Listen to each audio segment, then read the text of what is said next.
And, so that's the thing. I'd like to buy good quality things. And then, relatives, aunts, cousins, they gift me stuff. And, I just want to remember them. I want to honor that. And then as a result of which, when I moved, my biggest consignment was my clothes.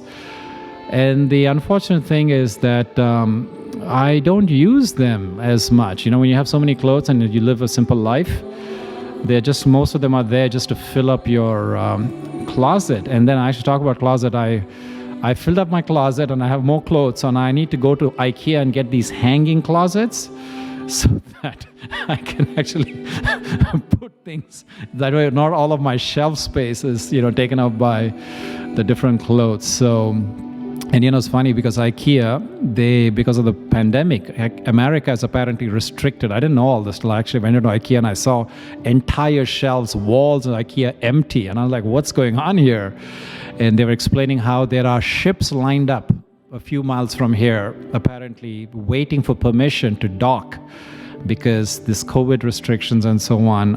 Anyway, so the things that I'm looking for are very much back ordered. All right, folks, so this is the kind of things we get to share when we have a small crowd, intimate crowd who knows me. Who's here for the very first time? I'm curious. I know this. I see a lot of these lovely streaming faces that are familiar. My good old friends. But type in. Okay, we do have a few. Yeah, so no, I don't always indulge in these kind of tangential storytelling about myself. I usually tell stories, but it's usually about something from around the world, something that is historic or something that's got a spiritual undertone, not indulgence in clothing. All right, so what are we here for? We're here to talk about how to quieten, how to slow down the racing mind. Where you're joining from? So these first timers. Siglinde, is that your question? Where you're joining from? Yeah, go ahead, folks. Siglinde is asking. Siglinde is she's one of my like stalwarts. She's like a regular from, I don't know, for years now in my sessions, at least from the beginning of the pandemic. I don't think she can probably count on her one hand how many sessions she has missed. But we have from, is it Depot Bay, Oregon? Or Depot Nay? I can't believe there's a place called Depot Nay. It must be Depot Bay. Julie from Iowa, Louisa from Atlanta. Yeah, Bay. Yeah, that's what I thought. David from Los Angeles. So these are all the first time. Welcome, my friends. This is my soul tribe. So just so you know, I have a circle on this app where we keep connected, and you can go in and drop in suggestions from what topic you want me to cover in a future week. That circle is called Meditate with Jay. Hi, Heather from Boston. Sarah from Northern Australia. Are you from Darwin, Sarah? I'm a sailor, so I have friends from all over Australia. Excited to be here. Okay, well, I hope you're excited to be here and just kind of go with the flow. That's what I'm doing today. I'm just like totally doing like from flying on the seat of my pants, as they say. Cairns. Okay, from Cairns. Okay, welcome. So we're here to talk about how to slow down your fast mind. And this is something that, we all deal with as this world is progressing, so-called getting more and more advanced, technologically savvy. What's happening is our little windows of time that we had to be able to take quiet moments, walk to the grocery store, wait for a bus, read a book, is constantly being bombarded. There's a competition out there by these multi-billion-dollar corporations to vie for that space and to make us be hooked onto whatever that next app, that widget, that gizmo that they're producing. And so as a result of which, when we get away even from those gadgets, we find ourselves painfully difficult to slow down and be able to focus on one thing. The mind is always wanting to get that next thing. And we are a generation where we have the most in our homes, and yet we are the least contented. So all of that goes to show that there's a direct correlation by the speed of our thoughts and the quality of our life. So there's once a study that was done to show that you could be sitting in a beautiful beach watching a sunset, and if your mind is racing at at 50 thoughts per minute or greater, you're actually experiencing unease, discomfort, and almost depression kind of qualities, kind of sensations. Versus you could be sitting in a fish market, and if your mind is running at 25 thoughts per minute or less, you're experiencing peace, contentment, and bliss. So what that result shows is that it's really not about what's happening out there that determines your quality of experience, your quality of life. It's really about what's going on in here, inside your head, that determines how you're feeling at any given one point. Did you just get out of the water? Yes, I got out of the water. The water is my shower. You just got out of your midweek sailing. Fantastic. Yeah, so I've been doing more kite surfing, folks, for those of you who are new to my channel. So I grew up sailing, and now I'm a kite surfer, and the wind is changing here in the bay. As you can see, the seasons are changing.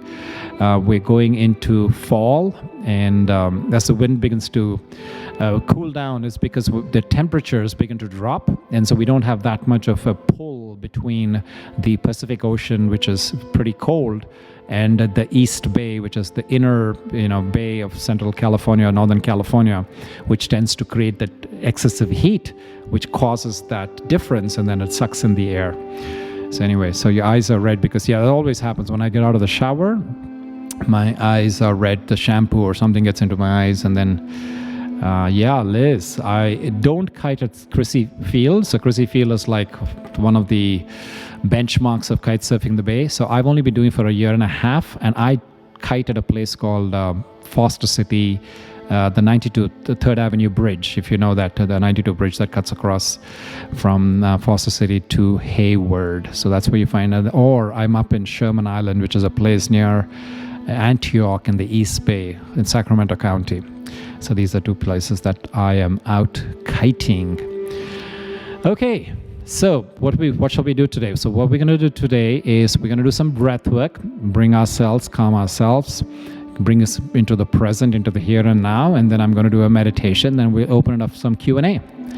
That's the general flow for today, and I'm going to try to keep the official set to about half an hour. I know we kind of went on some beautiful personal tangents and stories, but I'll do some justice. So I'll try to keep this to about half an hour from now, and then open it up for questions. And then you're welcome to stay or you're welcome to leave. We're officially done with the set, and all of this is being recorded. By the way, all of my sessions since the beginning of the pandemic, all 95 episodes or some such have been recorded, and I've been posting it on my YouTube channel. And if you want to go access them, it's youtube.com/jcheragam. So that's where you're going to find me. Okay. With all of that said and done, why don't we jump right into the breath work? So I want you to go ahead and take in a deep breath into the belly. Whenever I say deep breath, I want it always to be into the diaphragm, because the diaphragm is what controls the quality of our breathing, the expansion of our abdomen. And you're not breathing into the chest, which is in fact doing the opposite of relaxing you, which is actually fight and flight response activation. So if you want to activate your parasympathetic nervous system, you should be breathing using your diaphragm deep into the abdomen. So do that now. Taking a deep inhalation into the diaphragm, and then as we let go, we're going to let it out with the chant of an Om. And together,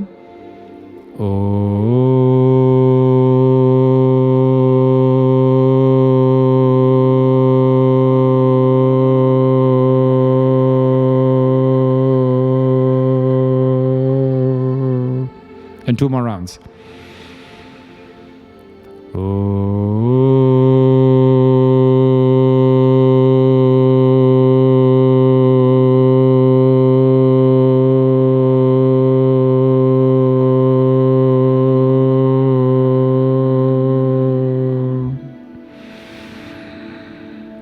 Final round.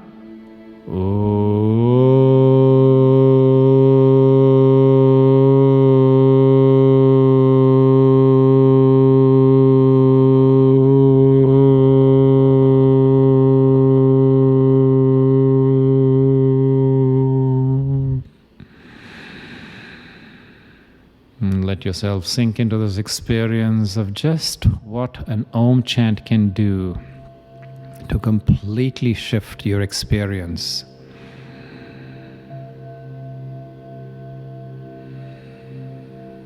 Just drop into the sensation of how you feel different in this, in your body, in your mind, in your entire being in just 30 seconds practice. And what this Om chant does, it is a combination of Ah, Ha. So these three words, these three syllables, change the atmosphere. It changes the vibrations in the dwelling where you are located right now.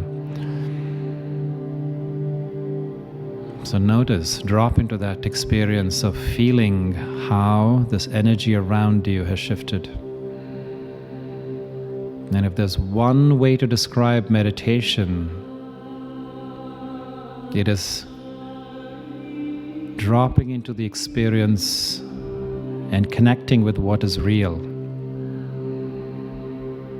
Because like I said earlier, the world is giving you myriads of ways to find what they want you to think about, they want you to pay attention to, how you can be distracted. Find something that they want you to consider to be important. And in this process, we completely get taken away, disconnected from our core, from our being, from the world inside, which is where the reality that we are experiencing is determined. So yoga, by definition, means a connection. It could be connection with anything that you choose to pay attention to. You could be connected with the elements of nature, with somebody else, with a show on television. But here, we're connecting with the greatest instrument that we have, which is our body. And as we use breath as an anchor to drop into our bodies, this is a natural lead for what's going on in the mind and what's going on in all of the organs within this body. Inside your autonomic nervous system, by definition, autonomic means it is running on its own. It's autonomous from your constant prodding and controlling. And the way that you have an in on this autonomic nervous system is your diaphragm. Your diaphragm is the one thing that you control. And that taps into the functioning of the mind, the speed of the thoughts, the heart rate, the blood pressure, the secretion of hormones in your body. And this is how you trigger the heal and rest component of your nervous system. The rest and rejuvenate.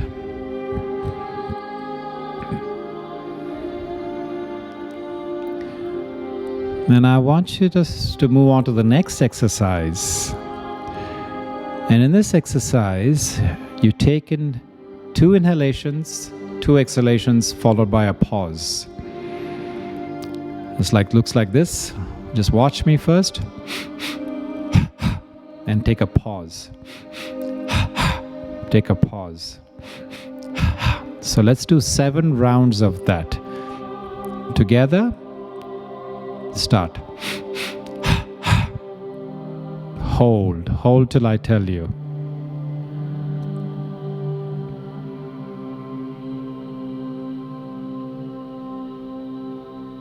And second round. Pause. The pause is very important. This is where you are beginning to use the ability of the body to expel all of the toxins, all of the gases, all of the air that you don't need, and exchange it for the vital oxygen.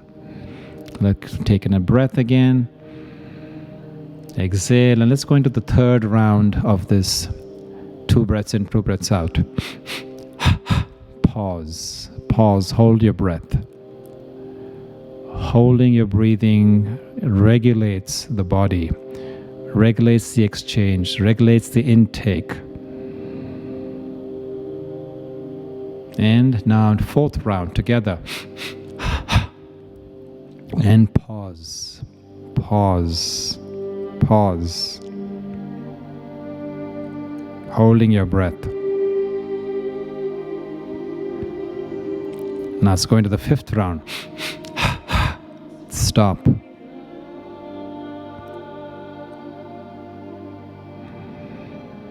Sixth round. And pause. Hold your breath. Now 7th and final round.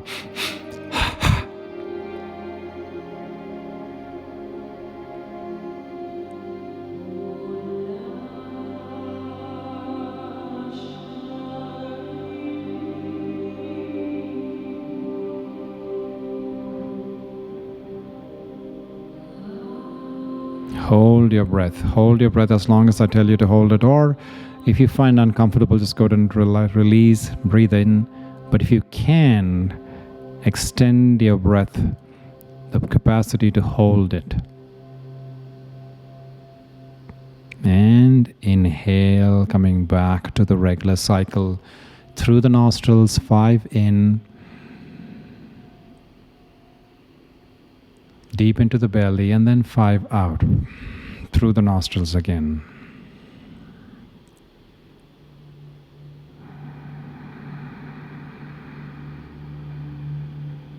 Allowing the natural rhythm of your breathing, the inhale and the exhale, to happen through the nostrils, and finding a nice rhythm there. Making your exhalation slightly longer than the inhalation. So 5 in and 8 out.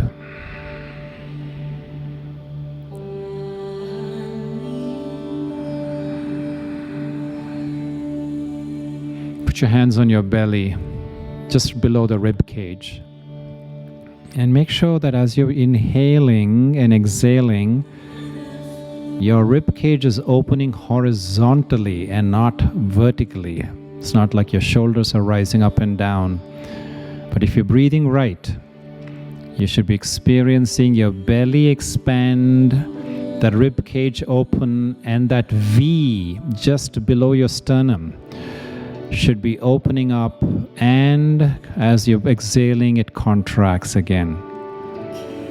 This is the right way of breathing, and this form of breathing reduces pain. It reduces tension and anxiety, helps you to become focused, naturally begins to slow the mind down. 5 in through the nostrils and 8 out through the nostrils.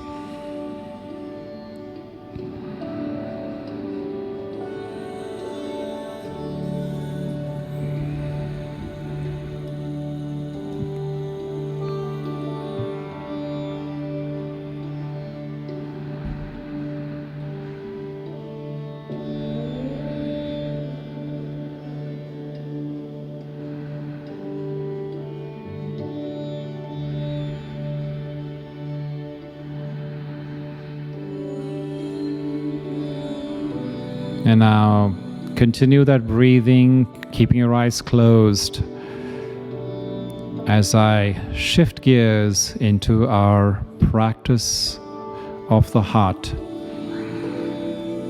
And in our lives, we often find ourselves in situations where we can't control. We can't control circumstances, we can't control people, we can't control outcomes of what even we do. Helpless and distraught, we frantically try to manage what is happening.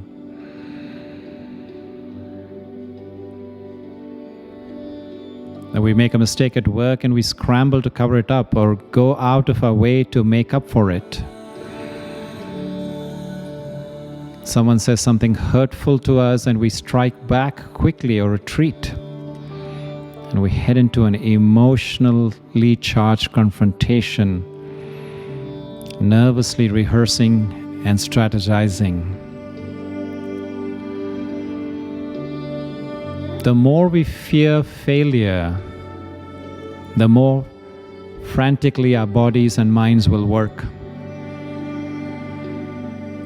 We fill our days with continual movement, mental planning, and worrying, habitual talking, fixing, scratching, adjusting, phoning, snacking, discarding, buying, and if nothing else, looking in the mirror.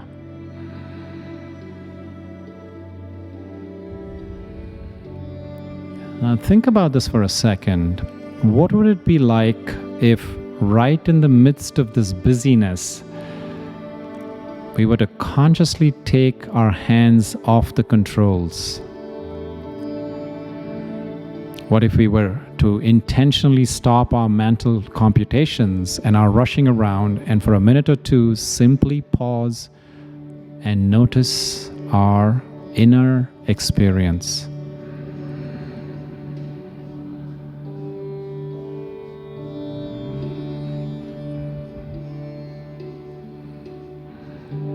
Learning to pause is the first step in the practice of radical self-acceptance. The pause is a suspension of activity, a time of temporary disengagement, when we no longer are moving towards any goal.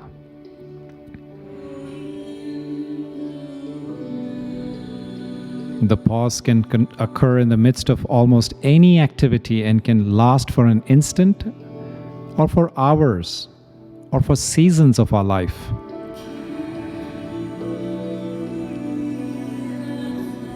We may take a pause from our ongoing responsibilities by sitting down to meditate. We may pause in the midst of the meditation to let go of even the thoughts and reawaken our attention to the breath.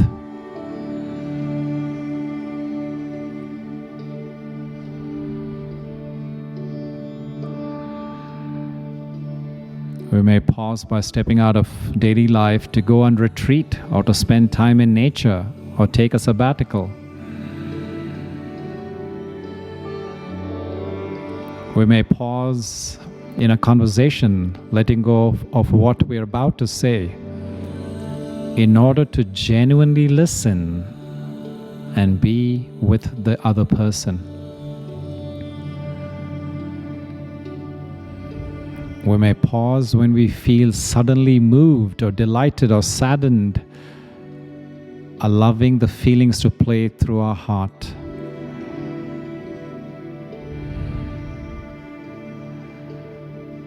In a pause, we simply discontinue whatever we're doing, thinking, talking, walking, writing, planning, worrying, eating, and become wholeheartedly present, attentive, and often physically still.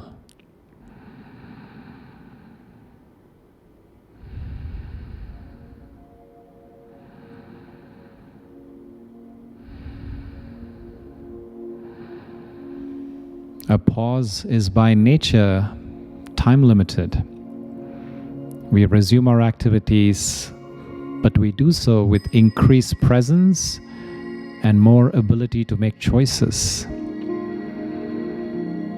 In the pause before sinking our teeth into a chocolate bar, for instance, we might recognize the excited tingle of anticipation and perhaps a background cloud of guilt and self-judgment. We may then choose to eat the chocolate, fully savoring the taste sensation, or we might decide to skip the chocolate and instead go out for a run. When we pause, we don't know what will happen next. But by disrupting our habitual behaviors, we open to the possibility of new and creative ways of responding to our wants and our fears. Of course, there are times when it is not appropriate to pause. If our child is running towards a busy street, we don't pause. If someone is about to strike us, we don't just stand there resting in the moment. Rather, we quickly find a way to defend ourselves. If we are about to miss a flight, we race towards the gate. But much of our driven pace and habitual controlling in life does not serve surviving and certainly not thriving.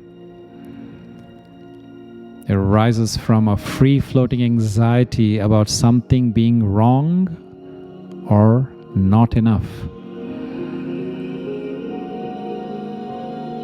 Even when our fear arises in the face of actual failure, loss, or even death, our instinctive tensing and striving are often ineffectual and unwise. Taking our hands off the controls and pausing is an opportunity to clearly see the wants and fears that are driving us. During the moments of a pause, we become conscious of how the feeling that something is missing or wrong keeps us from leaning into the future on our way somewhere else. This gives a fundamental choice in how we respond. We can continue our futile attempts at managing our experience, or we can meet our vulnerability with the wisdom of radical acceptance.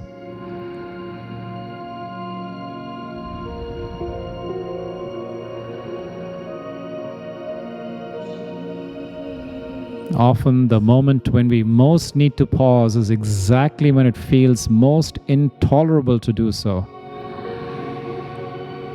Pausing in a fit of anger, or when overwhelmed by sorrow or filled with desire, may be the last thing we want to do. Pausing can feel like falling helplessly through space. We have no idea what will happen. We fear we might be engulfed by the rawness of our rage or grief or desire. And yet, without opening to the actual experience of the moment, radical acceptance is not possible.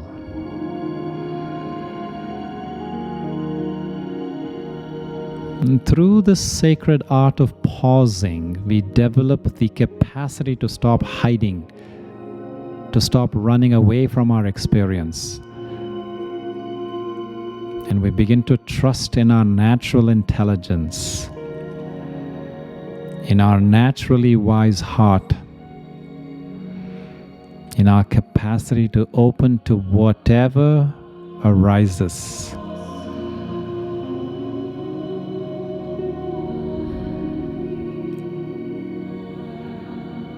It's like awakening from a dream.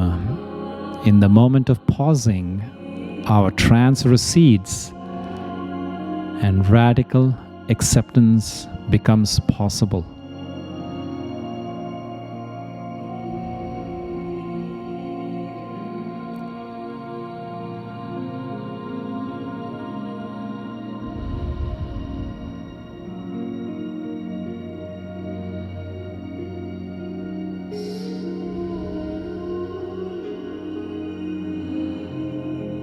Now, let's practice sending out a silent blessing. And when you start sending out these blessings all around you, chances are you will start noticing all kinds of things you've never noticed before.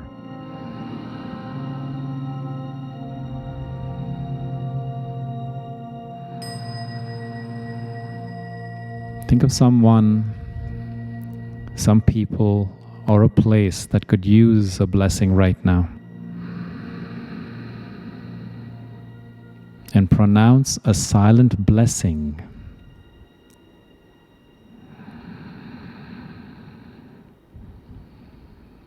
May they receive the power, the courage, the clarity, or the resources they need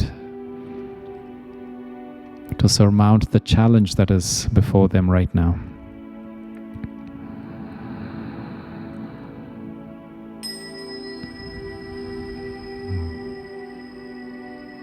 As if there was a spark of light that emerges from your forehead, from your third eye, that creates a beam of light aimed towards that person, people, or place.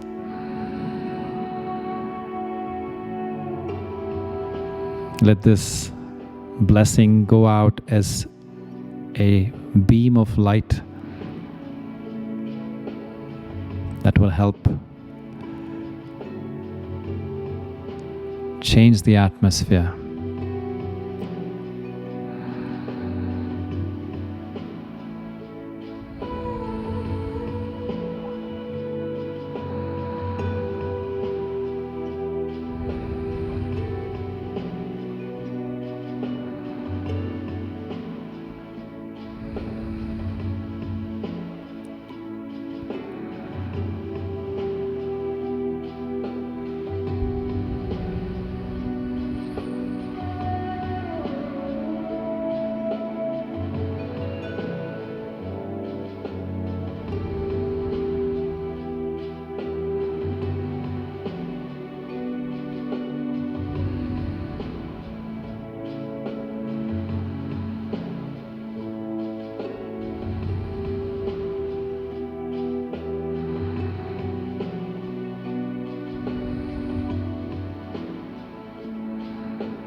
And as you're sending out this blessing, as you're sending out this beam of light to that person, people, or place, pay attention to what happens in the air between you and that person, people, or place.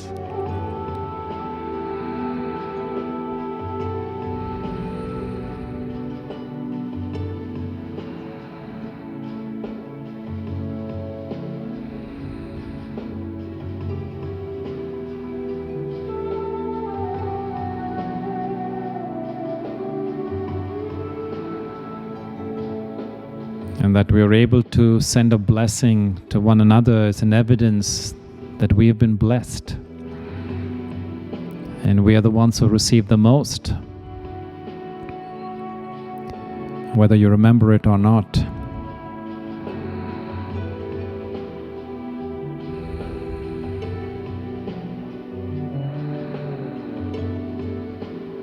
And I want you to bring your palms together at your heart center and rub your palms against each other, kindling beautiful chi or prana. The energy vortex, which is your palms, have this amazing ability to create this warm ball of healing energy that I want you to then take and apply to both your eyes, cupping both your eyes, one with each palm. And bless yourself. May complete clarity reign in my mind. May love reign in my heart. And well-being reign in my entire body.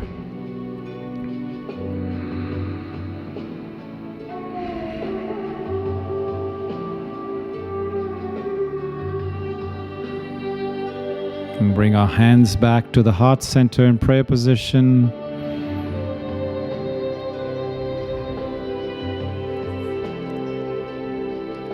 What am I extremely grateful for in this moment?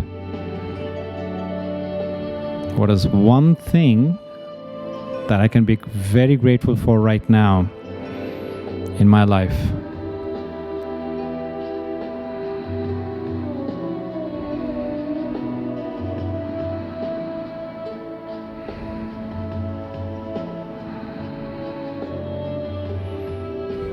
And I invite you to, at your own pace, open your eyes. And I ask that you please share what is that one thing that you can be extremely grateful for right now in your life. And as you're typing in the responses to that question, I invite you to please hit the donation button. It helps me to keep these services going, keep spreading them far and wide. And those of you who can donate, please do so generously, because there are some of us who are here just to receive, and that's totally fine. There's some of us here to receive, and we, for whatever reason, we're not able to contribute, but we're a family. We support one another. We step up for one another. And so those who are able to do it, I'm very grateful for you to donate as best as you can. So let's see. We have responses here. Life itself, my sacred living space, my family, my day of tomorrow, my health, God and family, my breath. I'm grateful for the beautiful partner who has helped me through difficult times. I'm grateful for happiness, self-care, my healthy body, my partner who's cooking for us. My support system. I don't mean to sound cheesy, but I'm very grateful for you and this practice. I'm dealing with back issues, and this really helped. Well, I'm very grateful that you shared that. Thank you so much. It means a lot. So no, it's not cheesy. I appreciate it. I appreciate you speaking up and telling me how this has helped you. Taking time to recharge. Yes, the story that a friend who overcame some huge challenges shared with me today. Wow, that's fantastic. I'd love to hear that story. My grandchildren, yes. Oh, Sheila, thank you. I appreciate it. Yes, for me, yeah. And me for you, all of you. You are my source of inspiration. You keep my week grounded twice a week. Wednesday evenings and Sunday mornings, I have to show up. Rain or shine, I have to be here. And the beautiful outcome of it is this amazing soul tribe that we've created. There's over 350 of you on the Meditate with Jay circle on this app. There's close to 300 people on the Facebook group, and somewhere close to 200 people on the WhatsApp group. Yeah, thank you. Blessings to you as well, my dear sister. The blessing was very emotional for me. Tears streaming down my face. Oh, I appreciate you telling me that. I really needed that. Thank you. See, this is where we're just, we're synchronous. We're synergistic. Whatever I'm feeling, you're feeling. And that's why we come together, and that's why we feel resonance. And I know that's why many of you keep coming back one-on-one. Liz, do I do one-on-one private sessions? Yes, I do. Then you can click on the bottom right corner of your screen, the live button, and then you'll see the mentoring. And I do offer one-on-one mentoring, whether it's life coaching, career, or somatic, which is to do with health. I am happy to help you. So yes, hit me up on that. Peace is this moment. Oh, Dana, thank you so much for sharing that. Betsy, any breathing exercise you suggest for heart palpitations? Send me a message on the Insight, the circle, Meditate with Jay on the Insight Timer, and I will send you some links to be able to directly focus on the palpitations that you're experiencing. Absolutely. So any questions, folks? We're done with the official programming for today. I'm just happy to hang around and answer any questions that you might have. So we had a fantastic, so while you all are formulating your thoughts and typing out your questions, I'll just share with you. This last Sunday was my first virtual retreat at home on the Insight Timer app. It was fabulous. We had a beautiful group of people. We did breakout sessions. I think the single largest value in the whole day, if I had to pick one thing, I think it was the breakout. So I gave them a creative exercise, gave them an hour to work on it. And then I said, okay, when you come back from it, I'm going to explode this main room, and we're all going to be put into these small groups, and you'll get to share your life story with this group of people that you're with and listen to their stories. And that was powerful. I could see like the whole energy had shifted. People felt, and I knew this all along, but people felt so needed to be heard and be seen and to hear one another. So connect with kindred spirits and get into the life stories, get beyond just the superficial hi, hello, and, just the brief conversations that we have on these things. I mean, this is valuable, but when you get to spend like 9 hours with a group of people, that's transformational. And so we have a little group that's going to come out of it, a small circle, and we're sustaining the conversation there. And my plan is to do this every month. And the one feedback, by the way, and I'm open to suggestions, but the one feedback I did get at this retreat at home, the 9 hours event that we hosted last Sunday, which, by the way, was a full moon of Raksha Bandhan, which is very auspicious. People said because of time zones, they said that they can't be there for the whole 9 hours because there were people from Ireland and Germany and different parts of the world where it was 2, 3 in the morning when we finished. And so I know it's a little bit unfair for people who are in different time zones to be at one event for that length of time. So the suggestion that came back from that session was to do 3 to 4 hours, a series of 3 to 4 hours workshops. So that's what I'm planning to do. And by the way, I have thought about it.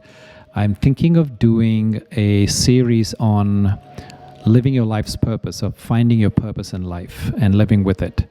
Because that's something that it's a study that has helped me to live my purpose and living in my bliss and really kind of found my groove in this world and why the universe has brought me to this lifetime in this particular place in the world and this particular body and these particular people.